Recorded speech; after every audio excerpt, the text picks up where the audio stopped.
Hello everyone, this is KP the Math G, and you know, you missed out on this one because I had to start over because the cat stayed in the room, and I thought I had all the cats out of my room, and I did not.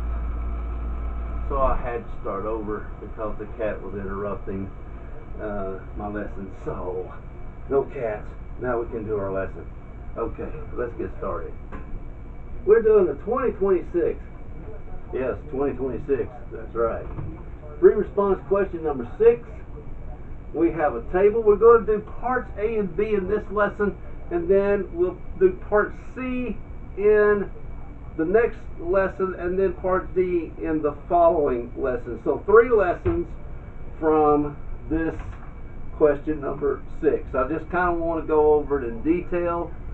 I know that there's some people who can go through all of this in a little bit of no time, but I like to take a little detail because that's just the way I like to do things, and take attention or give attention to detail when trying to work particular problems. All right, well, let's take a look. Let's dive in.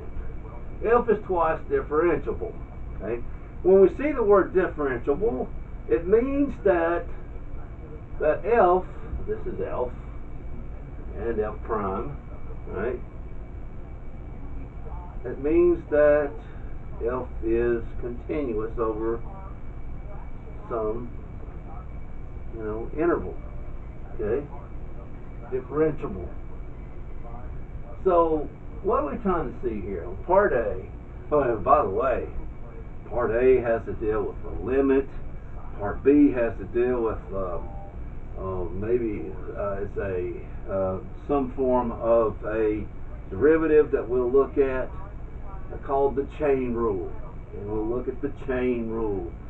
Yeah, you can do the chain rule with this, and then we'll look at part C. We'll do some integrating, and I'll show you how to do that. And then part D, we're going to take I don't know whether you want to call it part 1 or part 2 of the fundamental theorem of the calculus. One of those two. Part A, part B, part 1, part 2. Anyway, it has to do with the antiderivative of a derivative. So that's going to take in the fundamental theorem of calculus. A little bit of everything, huh? Taking two derivatives, first and second derivatives. So all sorts of things here. Well, this one right here is talking about a limit. The limit is x equals 2, f at x. Find it if this limit exists. So let's see. Now let's see how we do this, y'all. Many of you are probably well familiar with this, but some of you may not be as familiar with this. What this is saying, here's x, 0, 2, 3, and 6. So f at 0 is negative 1, but f prime at 0 is negative 5. F at 2 is 3, and f prime at 2 is 4. You see what I'm talking about? F at 3 is 8, and f prime at 3 is 9. F at 6 is 5, and f prime at 6 is negative 2. And I had meant to make some of those numbers a little bit clearer. Some of my pens are trying to dry up, Well, there you go. Hopefully you can see those a little bit better. Okay, so let's get started. Let's look at this limit. Limit of a fraction, isn't it? Okay. Well, let's take a look at it. Let's get a different color other than, I think I'm going to stick with red here. So the limit. So the limit, as x approaches 2, f at x over x can be written like this.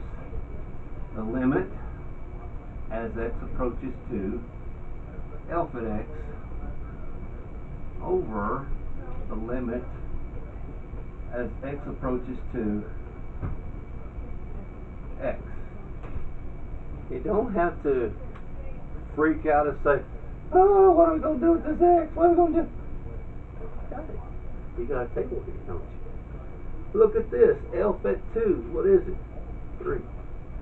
So the limit, so what we've got here is the limit as x approaches 2, F at 2, that's equal to 3. 2, 3. See? Alright? So we have 3 up here. And then the limit as x approaches 2, x, well, Johnny B. Good, what is that? You put a 2 in place of the x, don't you? So that's just 2. So the answer is 3 over 2. That's it. The limit does exist. There, like that. So the limit does exist. It should, because F is differentiable. I cannot imagine if it's differentiable, that means F is continuous. Okay? But in this case, the limit does exist. Alright, that's part A. Now, let's look at part B. I love it. Yeah.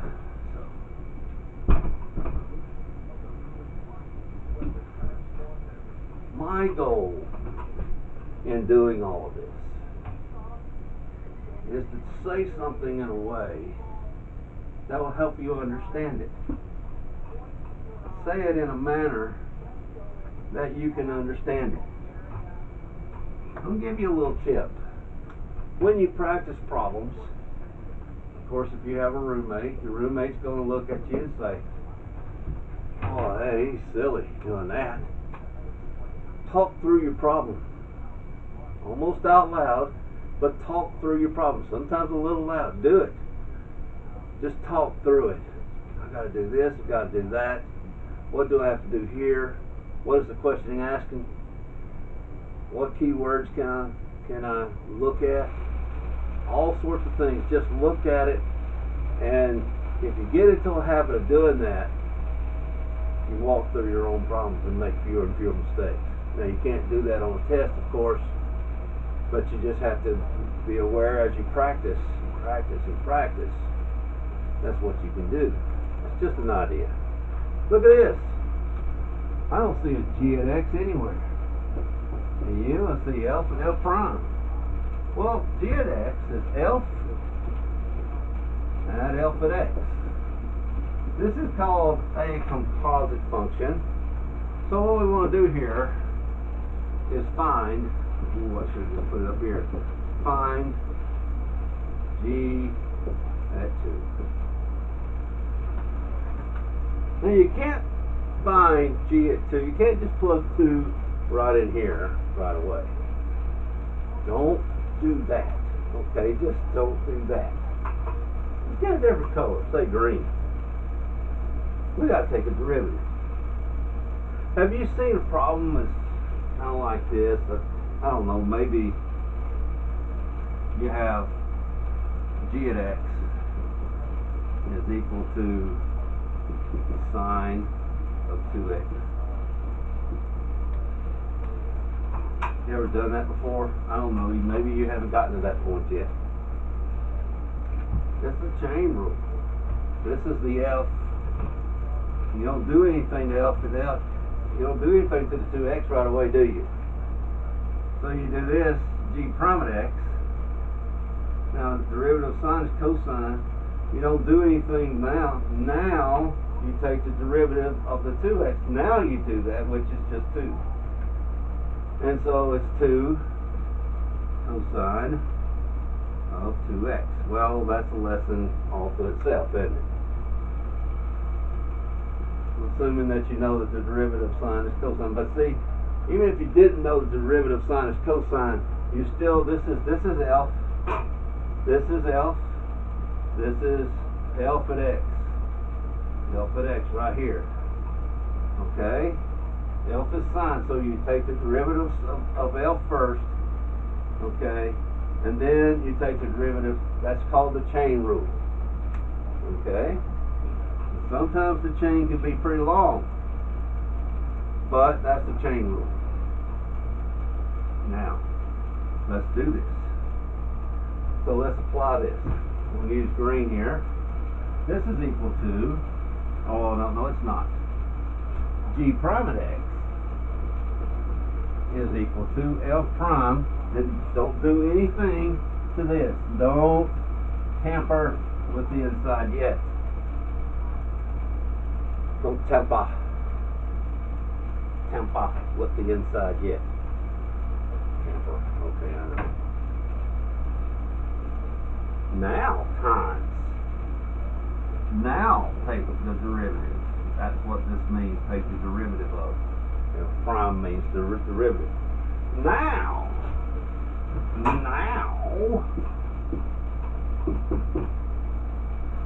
G prime at 2 is L prime. Alpha 2 is L prime at 2. Alright. Yeah, it sure is. Well, I need to erase my now because I need the room for that. Okay. We have, once you get the derivative, again, this, don't tamper. Now, do this, take this inside here, and that's F prime, that's what you do. Some people might understand it better as you take an F prime. There it is, there's the prime, that's the derivative, or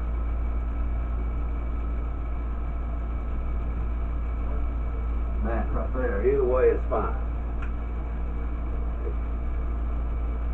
Now, let's do this. Let's follow suit. G prime at 2 is certainly equal to F prime. Can't do anything yet. Now let's find out what alpha 2 is. Put that in there. Alpha 2, L at 2 is 3. Right there. Times F prime at 2. F prime at 2 is 4. There we go. See that? Alright, so alpha 2 in the parentheses first. Alpha 2 is 3. You see that? F prime at 2 is 4. We're not done yet because now we've got to find F prime at 3. So F prime at 3 is 9. So this is all 9 right here. So 9 times 4. Better not say 32. It's 36. That's it. Just, what are they asking you to do? What are they trying to test you? They're trying to test your ability to understand the chain rule. How do you set up this? If you get this, then you've got it. And then plug the 2 in. Look it up on the table. Look it up on the table. And then multiply it. Alpha 2 is 3. F prime at 3 is 9. Alpha F prime at 2 is 4. 9 times 4 is 36. And the first one you had to find the limit, if it exists. So these should be what I might refer to as basic, but sometimes from what I have gathered from teaching students is that sometimes we need to be taught again, or we just need to be taught, period. And maybe you just haven't been taught this yet, or maybe you have and you just forgot how to do it. You've forgotten. And so that happens. And so I thought, oh, this is going to be too easy. I'll just go to C and D. No, I thought I would just go ahead and do A and B. Because sometimes you need that little. And look, even if you didn't get C and D, You got some of the points. Now C and D have more points to it, I do believe. Well, no, I'm not sure. Yeah, I think so. But at least you got some points if you can do A and D. You see? Now I'll show you how to do C and D, but we're going to do C next time. And then D the time after that. Okay. Let me just say this also. This is KP the Math G, getting ready to sign up. Please, if you haven't done so, hit that subscribe button. It's been sitting at the same number for a long time. I'll tell you how many I have. It is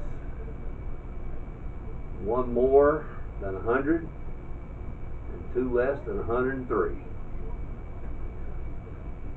You know what it is, right? But that's okay if you don't do it. I'll stay at that number. Okay. Make a comment if you like to.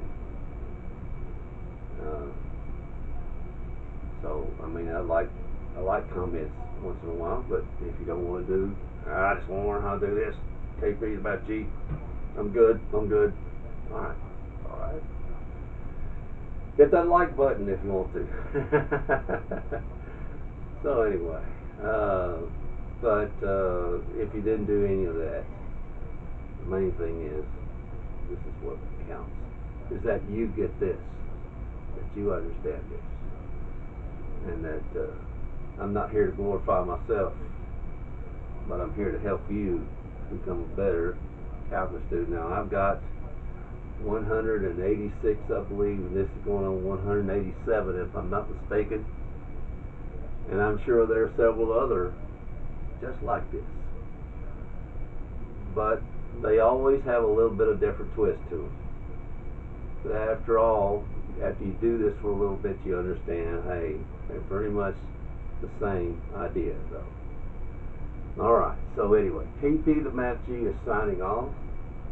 Ladies and gentlemen, have a great day.